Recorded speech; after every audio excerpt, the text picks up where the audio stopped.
Nuclear. Hello and welcome to another installment of Zions Football Fantasy Football League. This week, Zions Football Fantasy Football League Fantasy Football Podcast, excuse me. This week brought to you by Sleeper. Sleeper, the only fantasy football app made for fans by fans. This is the show where we take a look into the details and goings on in this league because we all know our commissioner won't. I'm here with my co-host as usual, Mr. RJ Wagner. RJ, how are you doing? Ted, great trip to Indy. Got to see you this past weekend. Got to chop it up a little bit with my arch nemesis, Jack, in the league. And, we heard each other out. We worked out our issues. I think we figured it out. So I'm doing pretty good. Tough loss this week, but I'm doing all right. Yeah, it's been a good week. And we've got our guest today. I'm not going to say who it is, but I think you can tell, ladies and gentlemen, Binky is back. All right. The Bink is back. The boys Bink is back. Pause the podcast now and get yourself a snack and a drink. You're going to be here a while. These are my anxiety binkies now. This season has been filled with so much tumult and anxiety that I've now had to start sucking on these things all around the clock. This 0-7 start has me sweating right now. You're in work meetings and you just got to have that binky. Right when you're ready to speak, you pop it out. It's really helping the jawline.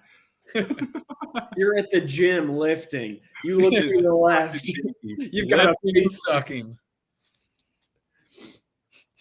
Well, It's been one of those starts. It's been one of those starts. Didn't think I'd be here, but hey, what happens. One of those starts and middles. We're at the halfway point. If you give up just a start. At this point, I think I'm going to just have a record-setting year, completely defeated, because it's just going that way. We're going to need to look into that. We need this year needs to be studied. My lineup and these outcomes. If this was like a best ball, I don't know what I'd be, but it couldn't have. The management, the starts, the sits, it just couldn't have been any worse. I think it really comes down to the man that Teddy convinced me to draft, and AJ Brown. If I didn't have him on my team, you're blaming me for that? He single-handedly sabotaged my year. And but I the just thing is I've offered to trade him. I've offered to get him off your team, and you still won't do it. But no, everyone keeps coming to me saying, hey, I want Bucky Irving. Hey, I want XYZ. But no one says like a trade idea. I'm like, I got to go do the work. Time for this shit. Who do you want? At this point, I feel like I've brought so much. Let's get into the. Yeah, why don't we just get into it? We'll get into the Week 7 recap. Let's start off. Elephant in the room. Jack beat Monty 120-90, separating himself from Monty. Some call this Monty's last stand, and boy, did he sit down. Monty, you started the week off. I criticized it, and it came true. Justin Fields had 4 points. RJ was railing on you about Nick Chubb. He had 1.6 sitting in your flex. Bijan was the only one who hit above 15. Questions need to be asked. Have you been talking to Chauncey Billups and putting bets on the side? Who knows? Jack, on the other hand, Jalen Hurts 30, Pittman 17, Ferguson 18, CD back, huge for Jack. But really, all he needed to do was kind of cruise to above 90 points, and he would have won. RJ, what do you got to say to Monty before we get into this? Yeah, you said it, in a must-win game for both sides. One side showed up and one side didn't. CD back getting Jack 20. What?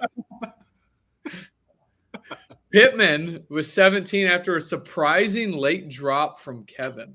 That's something to look out for. That's big. He dropped him, I think, Sunday morning, and Jack picked him up and started him same day. The Bink, I mentioned in the podcast, benches A.J. Brown for Nick Chubb in the year of 2025. A.J. Brown's up and down, but Nick Chubb's just been down. Mm-hmm. Why would he do something like that? I think if Stephen Hawking were to strap on the pads, I would have started him over Nick Chubb.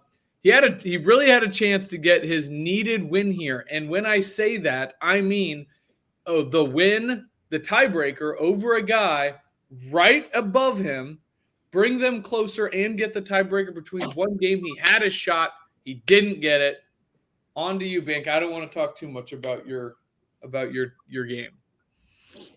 No, I mean, it's totally fair. I think it's, the ship has sailed for the Binks team this year, unfortunately. The Nick Chubb start, I mean, AJ Brown has literally been the death of me. I couldn't – you're saying that he's only been up this year, but – That's not what I said. I said he's been up. Last game was his only game over 20 points this year. And everything else, every other time I've started him, I think he's gotten sub 8 points, 8 fantasy points. That's more than Nick Chubb. Yeah, I mean, you could argue that, but I mean, Nick Chubb was. That's a fact. And Nick Chubb's never gotten 20 points this year.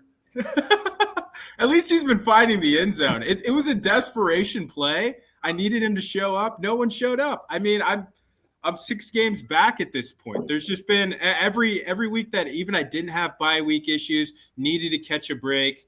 Nothing could pan out. So Nick Chubb it's just been tough sledding for the Binks. Nick Chubb has 2 touchdowns all year. I know. I think I got caught up in recency bias. I was like, oh, he's coming off a game. He's finding the end zone. I need some momentum play. Didn't pan out, You picking up Rico Dowdle, you pick up a guy like that, he explodes for 33 points. This is the difference between your and my seasons right now. Now that is up for debate.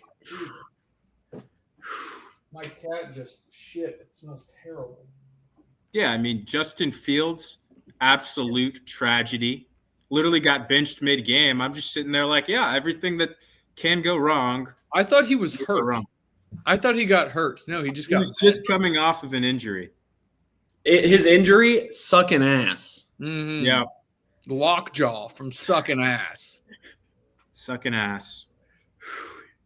Monty, that's tough to hear. And, I do want to, I don't want you to give up. But I've never stared 0-7 in the eye. I don't think a man has. I don't think a man has and lived. So maybe a man has. Maybe we should be taking the sharp objects out of your apartment, getting the shoelaces out of your shoes, making sure you don't walk near any trains. Put me on suicide watch. Mm-hmm. Well, yeah, that was a tough one. Moving on to our next game. We got this one will help you out. This one might bring your spirits up, Monty, because you said you were only 6 games back. You're really only 2 games back from 7th place, and I think that's what you got to think about. Trevor beat Kyle 124-101. Trevor had Dak with 29. CMC went nuclear. Trey McBride with 24. Everywhere else's lineup was pretty light. Mike Evans with 0, got, I think, publicly executed. That one was tough. But Kyle, on the other hand, his running backs, Saquon and G&T combined for less than 10. Yikes. Nico Collins with 4.7, letting him down. Really trade rape, I'll say. Drake May, 27. Judkins, 26. Looking good, but not good enough. RJ, what do you think about this goofy team of Kyle's? Yeah, I mean, it's sort of been the story of the year so far. Just a lot of separation with the league, top of the league, bottom of the league. Another one here, top of the league guy wins, bottom league guy loses. One thing I loved from Kyle's team to see is the production from George Pickens with that first game or CD Lamb's first game in his return. Still getting 80 yards. I think that's something to look. What? I'm just saying 80 yards, no touchdowns, 4 receptions, and a 44-point win. Touchdowns come and go. Yards stay forever. Okay? I mean, you can say that, but all I care about is points, brother. All right. Well, fuck you. And 3 touchdowns from Quinshon Judkins. Also, Drake Drake May, super productive day, especially on the ground, which got him to 27 points. Over 60 yards on the ground for a QB. It's kind of wild because you think of it in terms of like a Jared Goff who won't really run the ball. 60 yards rushing, that's another passing. Why do you compare Drake May to Jared Goff? He doesn't run. Well, Drake May obviously runs. I know. That's what I'm saying. Fantasy-wise, a running quarterback. I'm just saying the running quarterbacks are – I don't know why you'd say Drake May, Jared Goff. Running quarterbacks. Drake May is in this matchup, and he started Jared Goff earlier in the year. Wow. That's your character right there. It's just an interesting thing. I think new quarterbacks – They're all runners. Even Daniel Jones is a runner. He didn't have 60 yards this week, and he's not in this matchup. Can I please go on? What's your problem? Go ahead. God. Now I don't even know where I was. Okay, but besides that, Kyle's team looked like Megan Thee Stallion, a whole lot of ass. Trev, even with the 0 spot with Mike Evans, and still gets 124 points. That is pretty solid right there. And Dak Prescott, another unbelievable start for a dude that wasn't even a starting quarterback in our fantasy league. No. Would you even go back to Lamar? I mean, everyone, I'm sure, saw the video of him at the food truck. Did you guys see that? Yeah, he got 2 plates. 2 plates, and he was like, solo. Get a video of that. Get a video. He looked so high. I mean, ripped out of his mind. Yeah. But Xavier Worthy and Mike Evans, well, we know Mike Evans is useless now, RIP. Xavier Worthy might be useless now with Rashee Rice. We saw his output. So it'll be interesting to see what Trevor does now, even though we look on his bench, Devonta Smith really getting those yards. And I think he got a touchdown this week. And then even Jordan Addison with Puka on his bench too. He'll be fine at the wide receiver spot. I did see a stat. I didn't get the specifics down, but I think it was in the last 12 games of Justin Jefferson and Jordan Addison, when they both played the full game completely healthy in PPR formats, Jordan Addison outscored Justin Jefferson 7 out of those 12 games. So wow, I know that's a wild stat, and I know Justin Jefferson's still the better receiver, but he has so much focus that when Jordan Addison's healthy and there, he's getting a lot of work too. Saquon still hasn't reached 100 total yards in a game this season. He did in every game but 3 last year. He actually averaged 143 last year, and he's averaging 72 this year. For Trev, with Jacoby Brissett at quarterback, Trey McBride has scored 21.2 and 29.4 PPR points. He's also had 3 touchdowns when last year he had 3 touchdowns in the last 21 games with Kyler. So 2 games with Jacoby, 3 touchdowns, 21 with Kyler, 3 touchdowns. So, I mean, Jacoby Brissett's the guy for Trey McBride. And then Bill Cosby. I don't know why Trevor's still starting Bill Cosby. He had a 49% snap share this week, which is a 3-week low for him since becoming the starter. And to go off of what I said about George Pickens, 20% target share, which is lower than any game he had without CD, but is the highest target share he's had with CD ever. So he's still producing. He is still going to produce. Might not have found the end zone this week. Next week he'll score. I guarantee it. It's a guarantee. I'm clipping that. Good. Monty, what thoughts you got on this matchup? If you're done, RJ. Yeah, I'm good. Yeah, I mean, just like you guys said, it's really been a feast or famine in this league right now. I'm sorry, Kyle, but it seems like it's an absolute famine for you and I both right now. Saquon Barkley, like in talks to be a top 3 pick by, most people going into the draft, only putting up 4.7 is just not something that we thought was even fathomable coming out of this season when he was just busting open 60-yard touchdown after 60-yard touchdown last year. Busted. So really interesting to see that regression. And then Ashton Jinty, he's just been very hit or miss. He had a couple game stretch there where he was really producing, but just to see that kind of fall off this game was unfortunate. Quinshon Judkins, seeing some life there, though. I mean, that's a little bit exciting, and it's good to see that production out of Drake May, but, just not enough to get it done.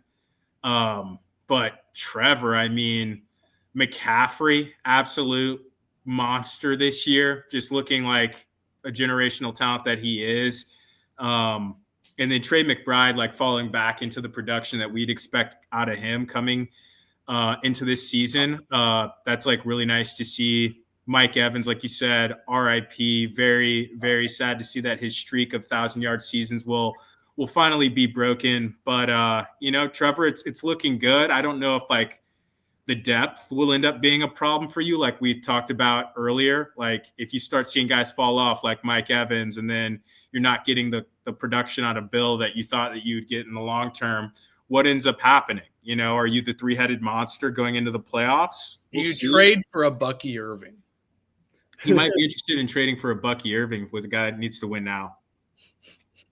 But I don't know.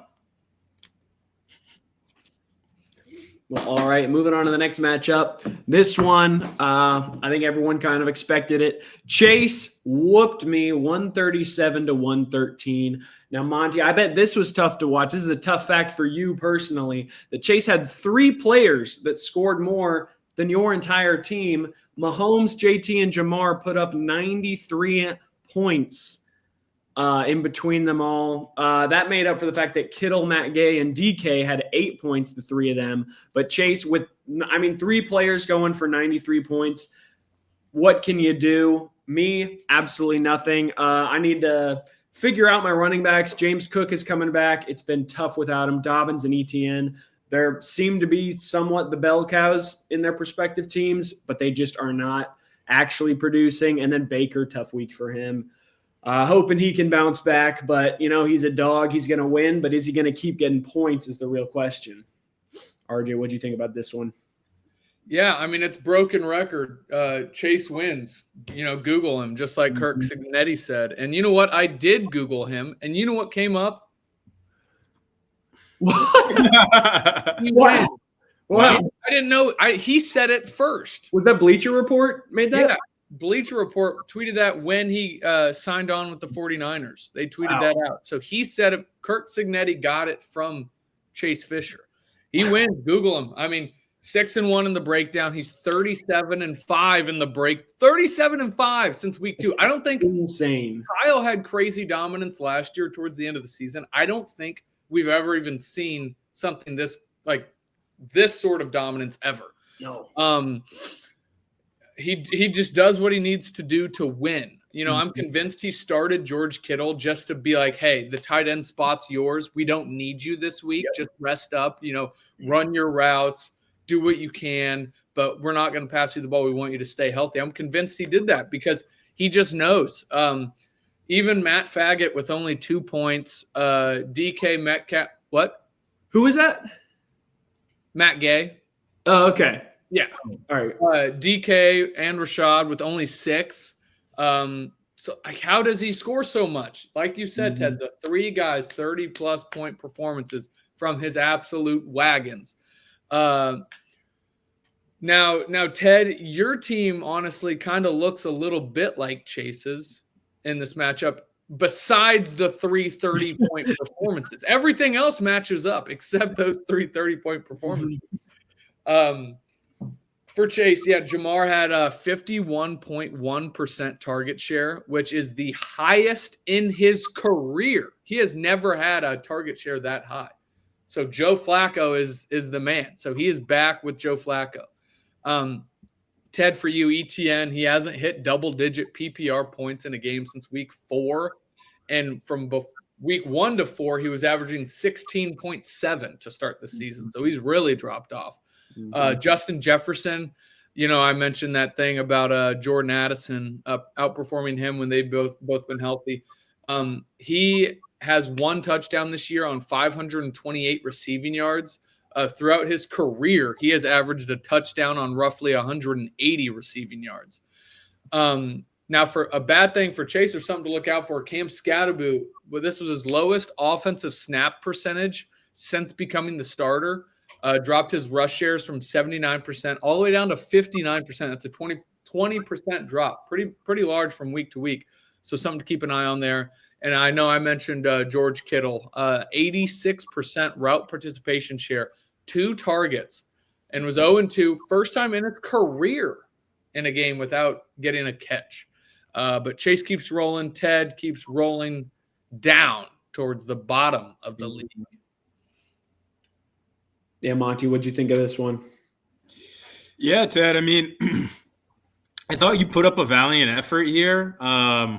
You put up, some solid scores in the wide receiver room, and then your tight end. I feel like Tyler Warren's been kind of consistently producing. He's just that rookie tight end that everyone was hoping to find in the draft, and you found, late. So great pick there. I just think Chase's upside has been second to none.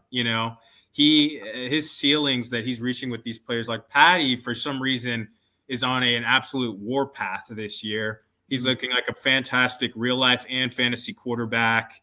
Duds from DK Metcalf and Rachaad White, which are really shocking. I mean, 6 points out of both of those guys, I really, wouldn't expect. But when you're getting 32 points out of Jonathan Taylor and 30 points out of Jamar, who gives a fuck, So it's just your upside. Literally, Jonathan Taylor looks like he's the best running back I've seen in modern history. Like, it's insane. So great time to be a Colts fan. And good for you. I mean, Jonathan Taylor probably will carry this man to a championship if he just keeps running and boogieing through the back of end zones every single week like he is. Eddie, how are you feeling after a week against Chase? Are you just like, no one can go toe to toe with the guy, or, are you worried about your team? You're 3-4 now, so you're close to 500, but what are your feelings right now? I'd say demoralized, honestly. And I'm feeling a little goofy, like my team is goofy and But yeah, it's just tough to, have hope, especially Thursday night when Jamar gets 30 points. I think I texted Chase really early on Sunday after he had, I think Jonathan, he just had some normal performances, but it felt out of hand very early, just demoralized. Hoping I can turn things around, but at this point, just feel battered. Also, Jamar going 1-1.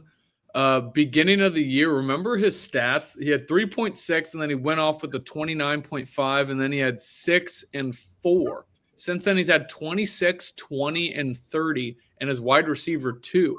I feel like our 1-1s always blank for a full season, and we expected that. Like, we actually were thinking that was happening with Jamar through the first 3-4 weeks. And now he's wide receiver 2. Joe Flacco has been slinging it too.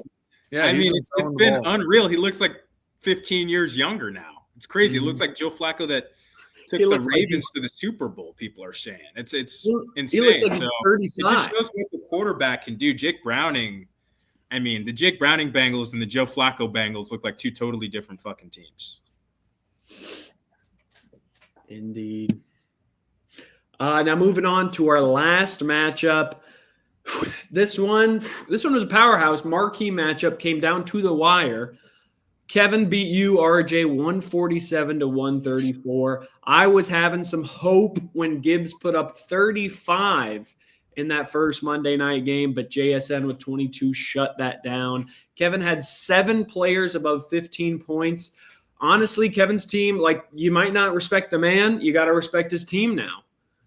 He made a big trade with Javonte Williams. I will say he probably had sex with Kyle without consent in this respect.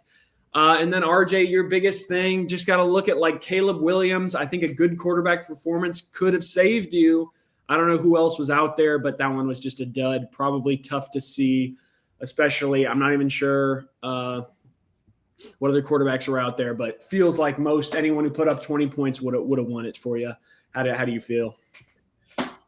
Yeah, Ted. I mean, you hit it right on the head. Another week early on where I come out scorching hot, and I think my projection got all the way up to 164 at one point.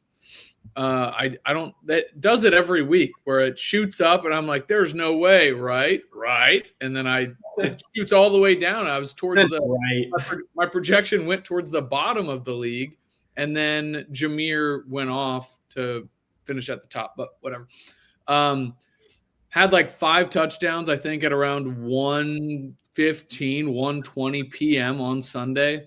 Extremely tough loss with a performance like my whole team, besides Caleb Williams, who just needed 18 points for a win. Or if I started Keenan Allen over Drake London, but I don't think I would have done that.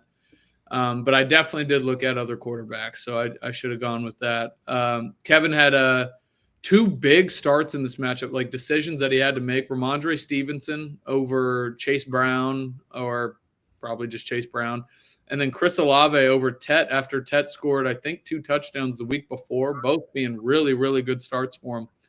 Kev stays hot. I got my first unlucky loss after a 5-2 breakdown. Chase Brown, for the first time, rushed for over 50 yards this year. However, this was his 3rd straight game of less than 70% of Cincinnati's rush shares. For comparison, he had 90% plus for his first 4. Rashee Rice only ran 19 routes in his return. He had 9 targets on those 19, which led the team. Kamani Vidal saw his rush share increase from 75% to 90% week over week. So he's really looking like that guy in the Chargers backfield that they trust most. And another bench guy on Kevin's team, Wan'Dale Robinson, saw a season-high 36.4% target share last week, and he's only dipped below 25% twice this season. So, yeah, congrats to Kev for the win. You could say the Bink gave it to him by dropping Chris Olave earlier in the season. I'm sure he definitely could have used to have Chris Olave this week. But let's look at Chris Olave's past performance. 8 points, 8 points, 10 points, 7.5 points, 9 points, 12 points. All more than big week, RJ. All more than Nick Chubb. All more than Nick Chubb, who you started in your flex. Yeah, I mean, it didn't matter what I was going to do this week. I was going to lose either way, RJ. Did you not realize how important this week was? And you started a quarterback that was on the verge of being benched and a borderline backup running back.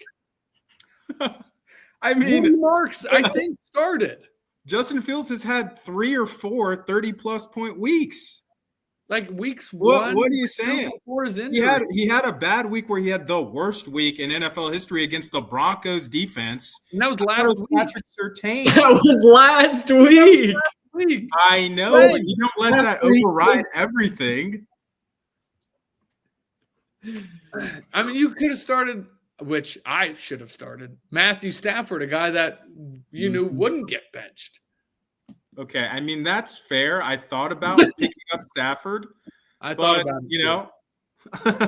Which is what he had. 2020, he was having high tea in the end zone with Devontae all week. So, you know, I have 3 or 4 weeks that I feel like I should have won, but just couldn't fucking get a win. So it doesn't really matter.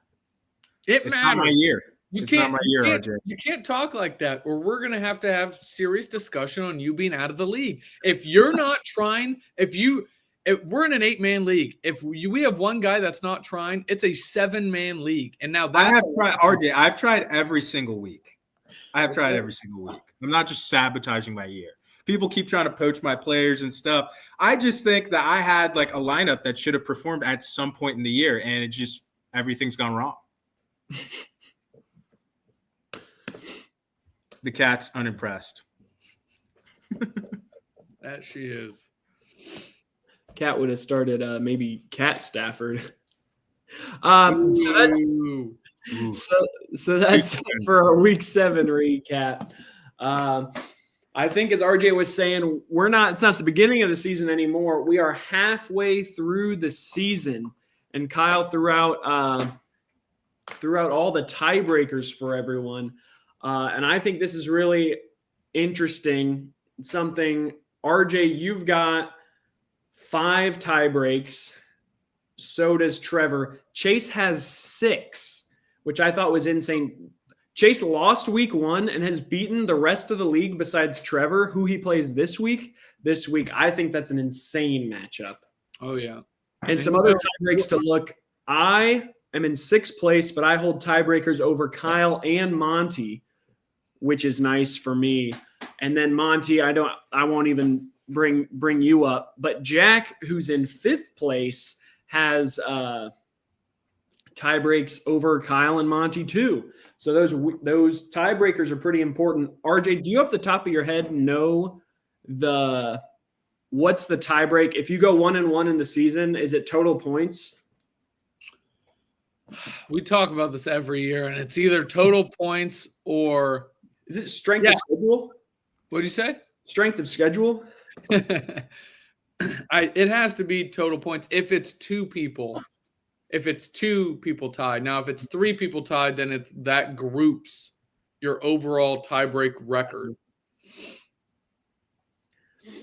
Now, RJ, going in, it feels like you're doing pretty well. I mean, at 5-2. How are you looking at all these tiebreakers? Monty, you as well, which, it might be a more depressing situation since you can only get back to 1-1. Well, that's why last week I thought was the most important game for the bank to get the start, that tiebreaker over the guy closest to him.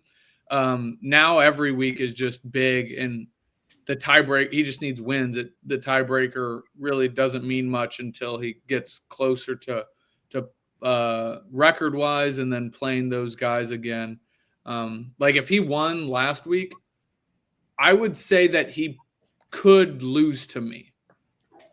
Like that could have been okay this week. Just the fact that he has that tiebreaker against Jack. Mm-hmm. But now that he doesn't, he needs wins. For me, I mean, losing to Kevin hurt the tiebreaker situation for the bye. But I guess I'm not one to want, or I guess I want to buy, but I'm always down to play an extra game. Now Trevor, we'll get into it in the preview. Trevor is like the biggest, like he needs a buy so bad he'll kill a family member to get that buy. Wow. Yeah, he so this week will be huge for him. And Chase, with Chase not having that tiebreaker. So that'll be a big matchup. But I don't want to get too much into it. I have a breakdown outlook to go over before we hit the break. But if anyone else wants to speak on tiebreakers, Shay or Bank, how you feeling? I mean, I literally, they don't matter to me. So I don't really even have too many thoughts. I kind of just look through it through my own lens. And I've lost to everyone, so I can't really get an edge. So unless I end up on a fucking end-of-year tear, it's pretty much completely compromised. So I defer to Teddy. I will say for you, Monty, like as you're speaking, your team is a good team insofar as you've put up some good points, whereas Kyle and Jack, the other two, I could see them slipping, and that might be your hope to get 1-1 with them and then use your points to boost above them if you can match their records. Mm-hmm. So I think there's still hope, but boy, is that hope slipping. It's slipping. We got to start stacking some wins, but I've been saying that for a couple weeks. Yeah, if you lose this next week and maybe the next week, you might need to look at whatever week 17 and try and get the best matchup for that week and start trading guys just for the week 17 matchups. Yeah. Like pick up that best defense like for week 17. You're right. You're right. Just try to have rest of season vision. Yeah. Or just week 17 vision, should I say? Sorry. And you would have the edge in that last place game because you'd have been prepping for it, preparing for it for weeks ahead while Jack and Kyle will be battling for that spot, and one of them slips, and they're like, thinking there's a chance ready for week 17. And you're like, oh, buddy, I'm already ready. Yeah. Might as well come on them myself. I think that should be – we should add that for the last place punishment with the shirt on. Whoever beats the person in the last place game gets to ejaculate on the person they beat. Wow. With the shirt on. So we'll have to duck race it. Yeah. Now, RJ, you said you had a breakdown. Yeah, just a quick breakdown of the breakdown. Still Chase, Trev, and me in 1, 2, 3 all having positive breakdowns this week. Then next 7-0 Kevin. I mean, just scalding hot since week 5. Remember before week 5, never having above a 2-5 breakdown. Since week 5, never being below 5-2. I mean, a complete switcheroo. That's the type of switcheroo that the bank needs to see. Then from there, the separation just widens. Kyle's 7 games below 500. Ted, you're 9. Jack, you're 11. And Bank, you are 17 games below 500 in the breakdown. And there for a little bit, like halfway through the first half, Bank was like, you were third to last, and it was Jack and Kevin, or maybe Kyle and Kevin below him. So things can change quick. But 17 games below 500, you just got to chip. Just chip. Yep. Got to chip. And I think it's definitely like the tiers that are forming, like 3 at the top, 3, 4, 3 in the middle, and then like the bottom is really starting to separate. I think the next half of the season we'll see, or if Kevin falls down, someone goes on a tear. I love the breakdown. So much drama. Even though it's been tough for me 2-5 the past 3 weeks, but well, unless we got anything more, we've got a quick break, and then I think the Binky might have some bets that you should bet the opposite of, but we'll get into that. I'm not sure. We'll be right back.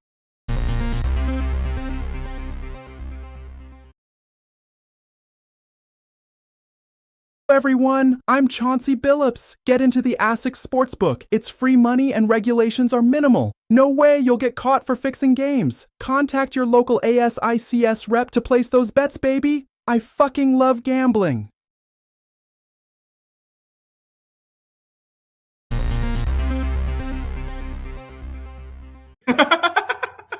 No, I got some great bets for you.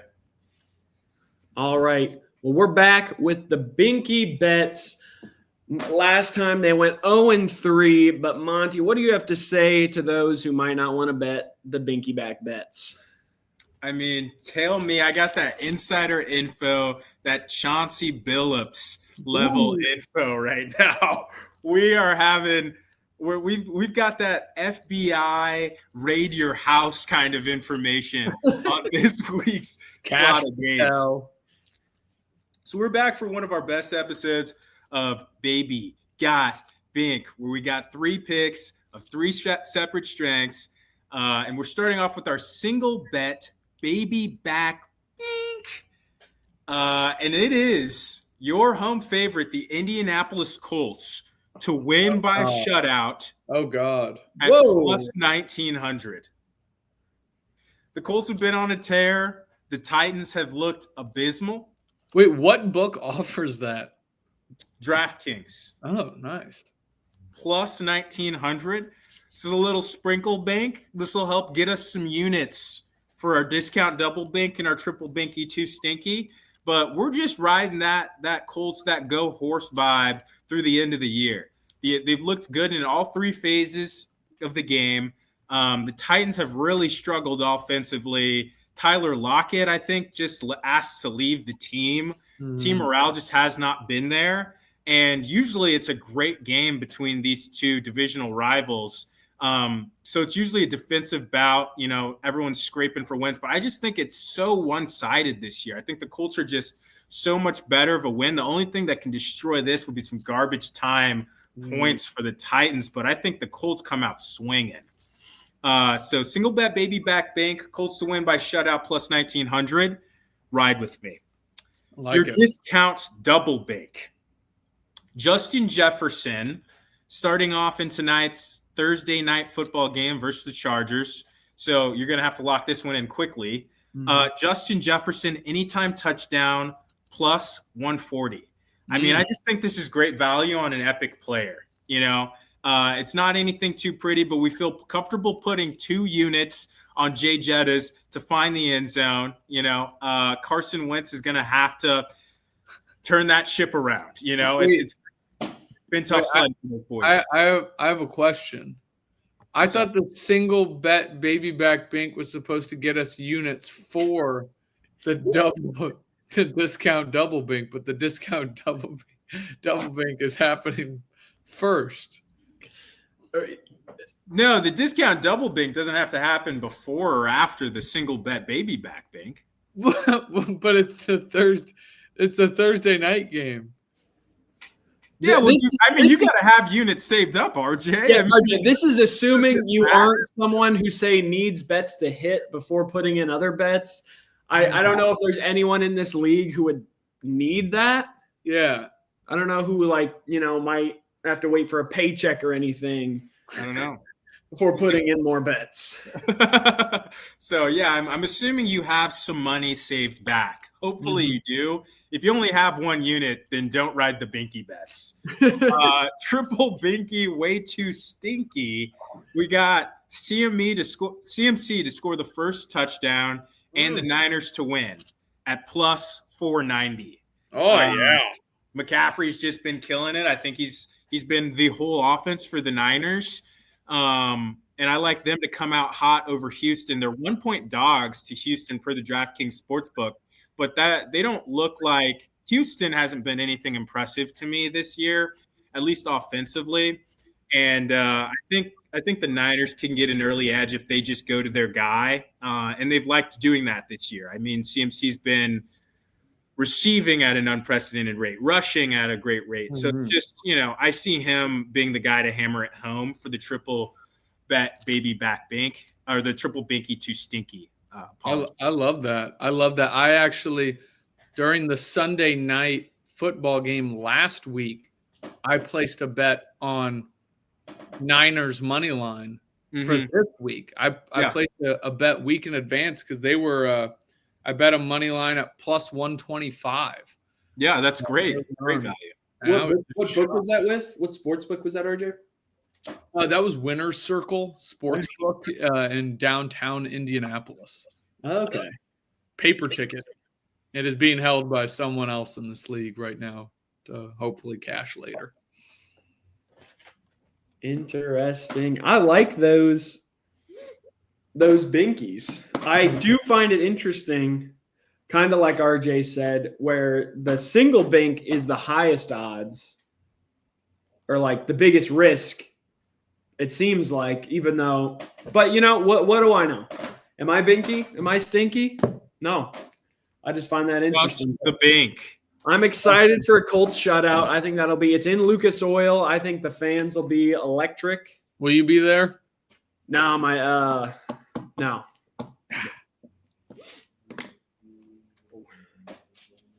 But that will be electric. RJ, which one of those do you like the most?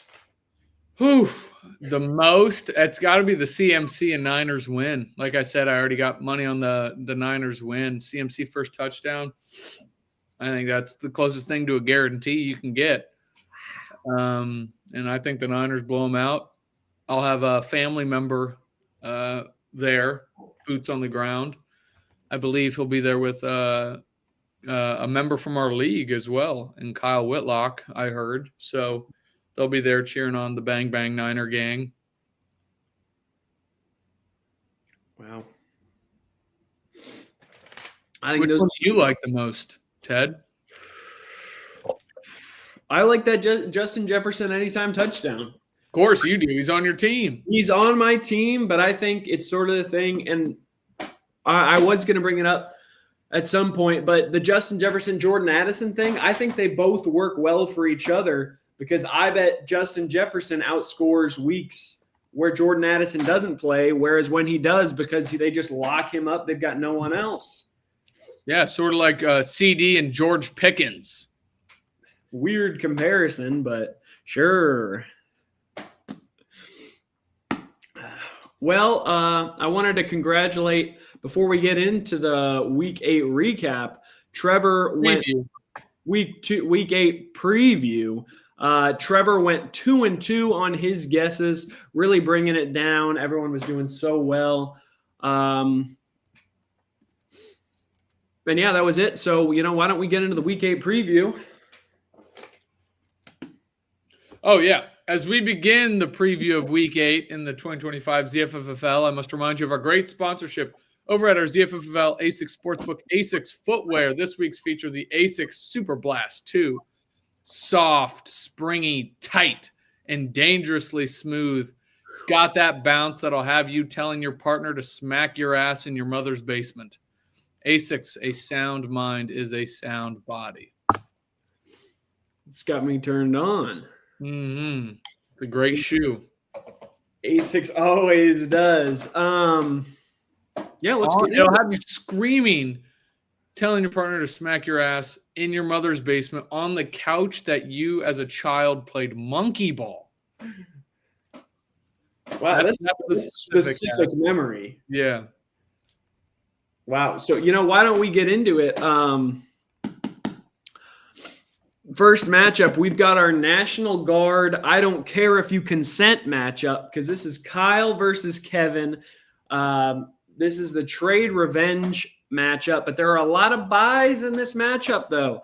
A lot of people on the bench they wish they could be playing. Nico Collins versus Javonte Williams. How will that play out? Kyle definitely needs Saquon to do some sort of voodoo magic, get his head right, something. And he needs George Pickens, like RJ was saying. George Pickens needs to be a man when CD Lamb's around and say, hey, throw it to me in the red zone, get some points.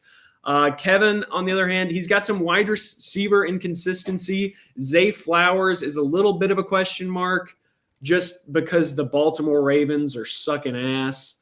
And then also, wasn't the biggest fan, like Monty was saying, Chris Olave, especially with the questionable.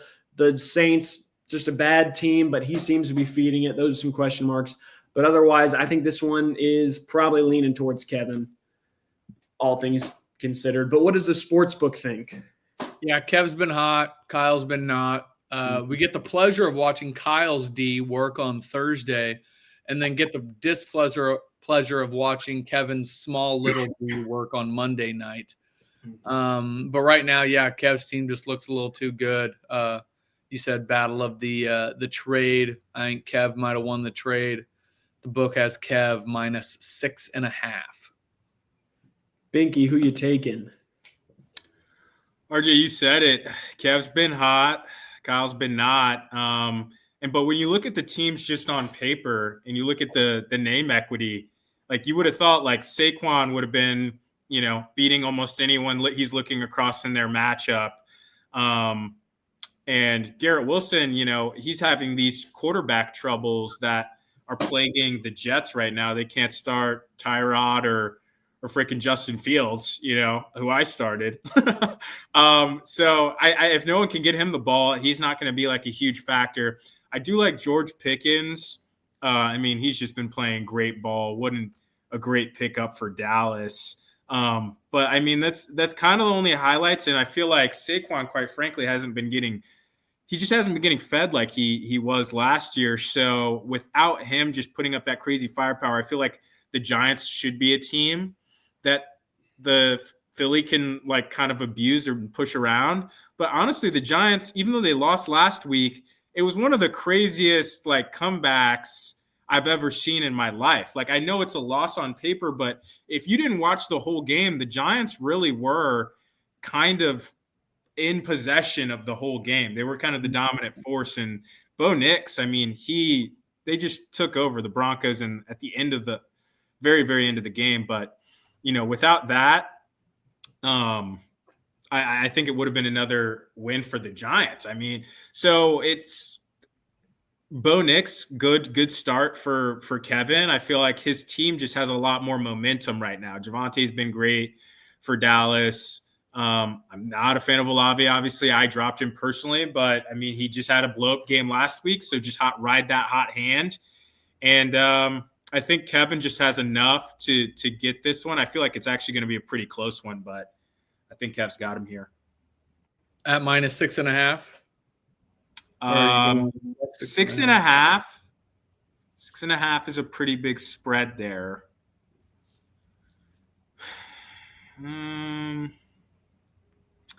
Yeah, I still feel like he wins by 6. I feel like it'll be right around there, but I feel like he wins by 6.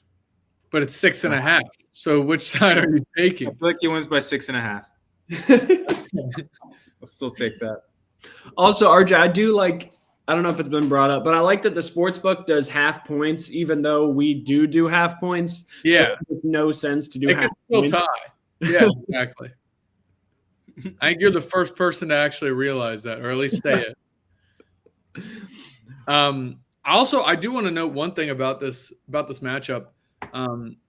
It is kind of shocking to me that Tet is on Kevin's bench, especially in a revenge game like this. And the bye weeks are going crazy this week with JSN for Kev and Genty, Maserati, and Brock Bowers for Kyle. So we're testing depth here. Mm-hmm. Well, moving on to our next matchup.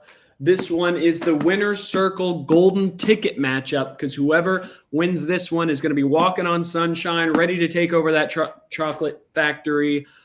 This is Teddy versus Jack, me versus Jack. I need some running back production. James Cook, I got him back from a bye. Hopefully he's feeling good. J.K. Dobbins versus Dallas, who has been a bad run defense, but we'll see.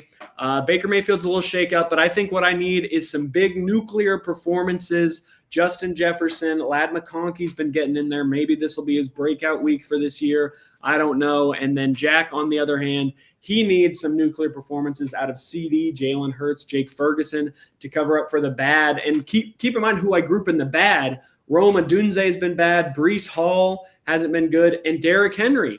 He's just with those three. He's been terrible. If I'm Jack, maybe moving on from Derrick Henry, shopping him, who knows. But, yeah, I think this one is closer than some of the other matchups. I got no feel for it. But what does the sportsbook think? Yeah, Battle of the Indy Boys, like you said. One thing to note, Terry McLaurin, back in your starting lineup, he's been out for a while. Yeah. I think the winner of this matchup can be the first and only team in the middle ground of the league. I think this is, because it's so separated, I think there's a top and a bottom, and I think the winner of this is going to be that one team that's just is sitting right in the middle. Jack is all Sunday, guys. Ted, you got JJ and Ladd Thursday and Terry on Monday. Me personally, I was looking at this matchup, and I'm like, I didn't get to pick them. But the book likes you, Ted, but it's close, -2.5. Wow. I think that's a fair line. I think it really is like a coin toss kind of game between the Indy boys.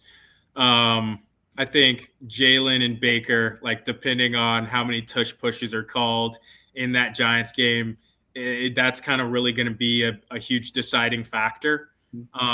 Baker can hang with the best of them, put up like a 30-ball plus on a good day. So New Orleans has been a struggling team. I feel like they could kind of score at will, but maybe Rashad ends up getting run a lot in the second half of that game, whereas I feel like Philly might actually end up grinding it out with the Giants. As crazy as that sounds to say right now, it's like Jackson Dart and company are actually putting up some points. They got some dog in them. So I don't think they'll just roll over. I think it'll be a 4-quarter game there. I don't like, Derrick Henry's had his struggles, but it's Derrick Henry. So, he's going to do his thing. CD, Odunze, Ferguson. It's just, those are just really strong pieces that are going to be hard for you to hang with. I think the Commanders quarterback going down, Jaden Daniels, like that really hurts Terry McLaurin. I know Marcus Mariota is going to be taking overship there, and he's no slouch, but he's no Jaden Daniels. So Ferguson, Tyler Warren. Ferguson has just been on a tear. I give him a slight edge, even though Warren's been great. I think unfortunately for you, Teddy, Jack he's just gonna have the edge in a couple positions. One thing you said, Bink, that I am going to disagree with you on is that it has nothing to do with this matchup, but the Eagles-Giants game, I think the Eagles are going to absolutely demolish them, especially after losing the first time against them.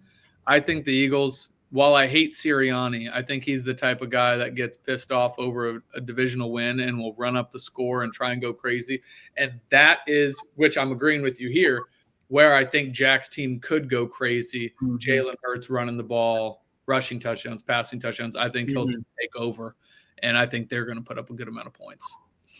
So I'm siding with you on that pick. I like that Jack pick. No offense to you, Ted. It's all right. It's the name of the game. Tough spot. Yeah. Well, moving on to our next matchup. This is the Marvel Infinity Gauntlet matchup. You've got two superheroes of the league going against each other, and Chase trying to get that last Infinity Stone to beat everyone in the league, go the gauntlet, beat everyone in a row, which I'm not sure has been done before. Chase's team is rolling Mahomes, JT,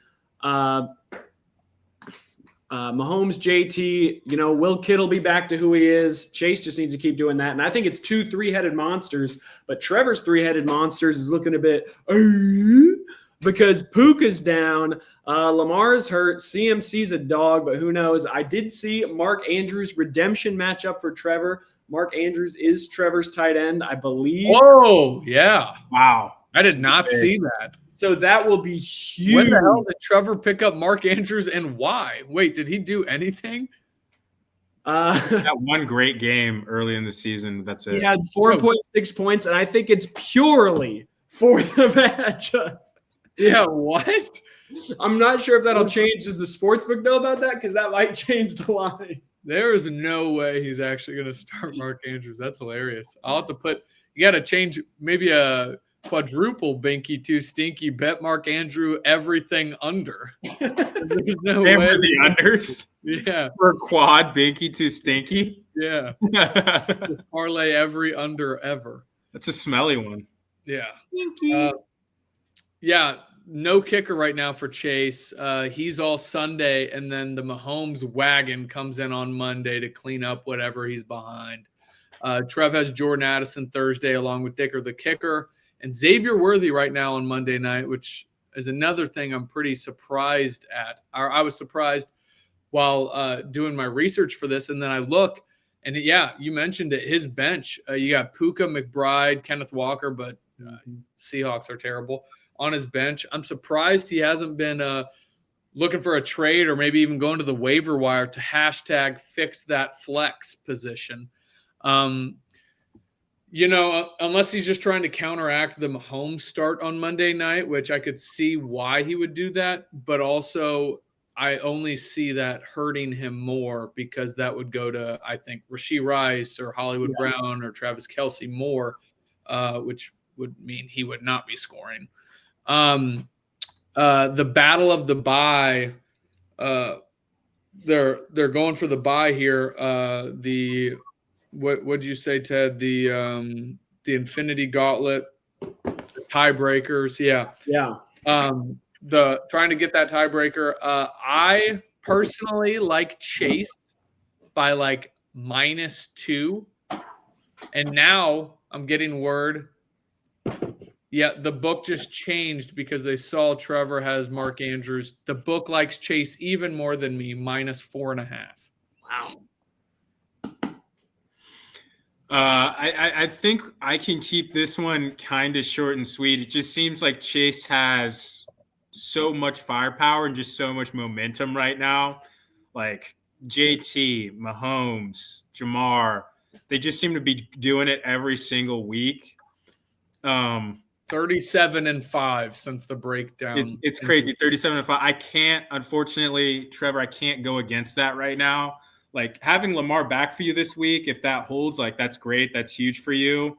And McCaffrey's going to do what he's going to do. But like the running, Jalen Warren at running back, it's going to be hard for him to, make up for the deficit that I feel like you're going to have when Jamar pops up against the Giants defense and JT runs for, 3 touchdowns against Tennessee. The three-headed monster it's still alive, but it's just the momentum right now, not having Puka in the lineup, not having McBride in the lineup. It's not going to be one of those weeks where I feel like you can get by against a guy like Chase right now. Wow, I never even realized. I'm so stupid. I didn't even realize Lamar was back this week. I think it's still up in this the is the first day that he practiced yesterday. So this was. I mean, still, he got a double plate and was high as fuck at a. That same day, he's like, "Yeah, I'm coming back this Sunday." Yeah, I don't know how you don't start Dak, but if you're him, even if he's back, yeah. But just from what he's done for you recently. I mean, if not, I would be willing to maybe trade for a Dak Prescott for just some to add to your depth. Yeah, Trev, if you're watching this, give me Dak. I'll add to your depth because God knows you need it.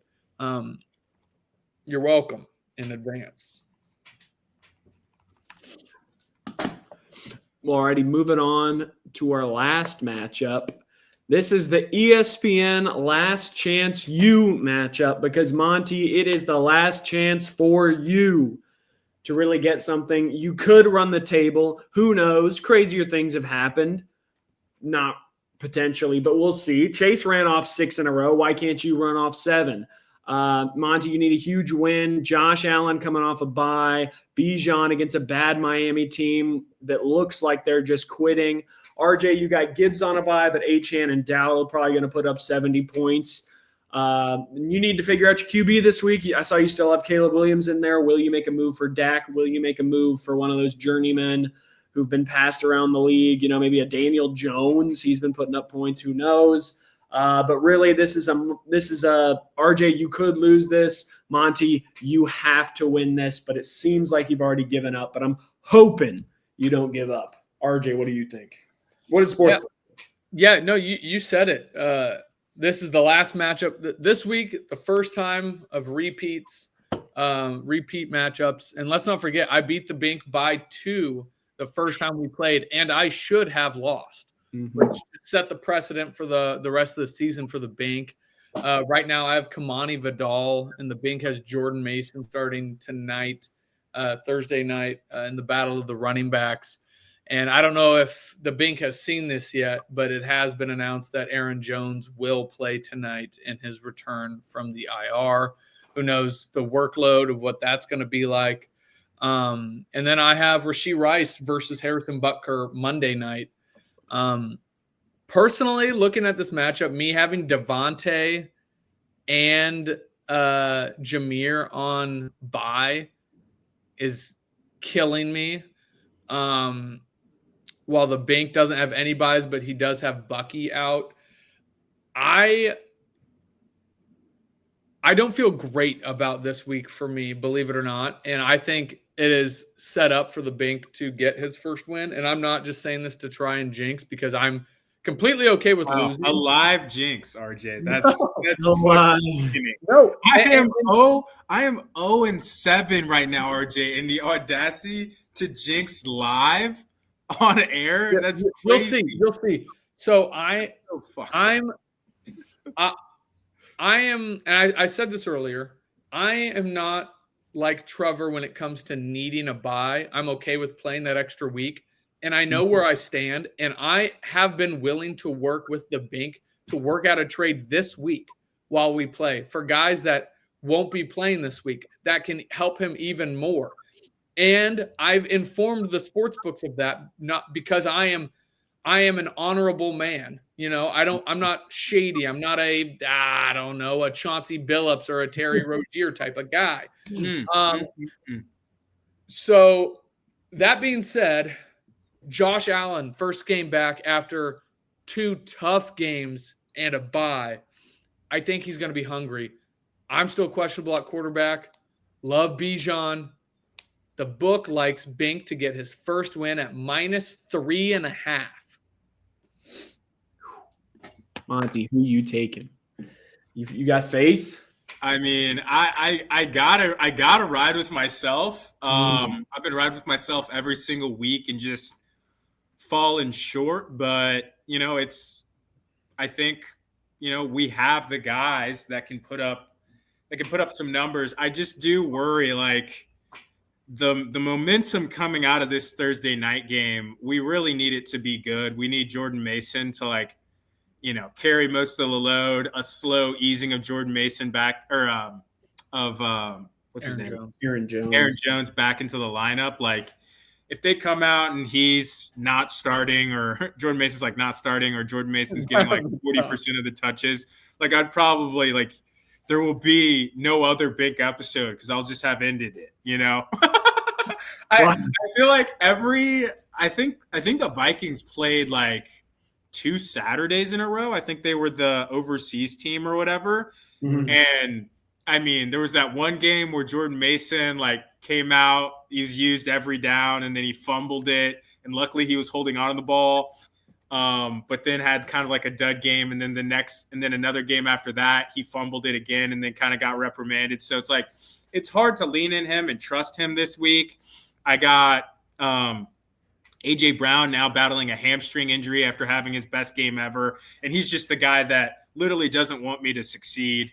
Every time I bench him, he pops off. And every time I start him, he could care less about playing football. Give me A.J. Brown and he exists. Give me A.J. Brown and Bucky Irving, and I'll give you Drake London and Rico Dowdle. That's actually a good trade. Live on air? Live on air. Wow. I might have to do that. I need to win right fucking now. Are you going to do it right now on the pod? Rico Dowdle and Drake London.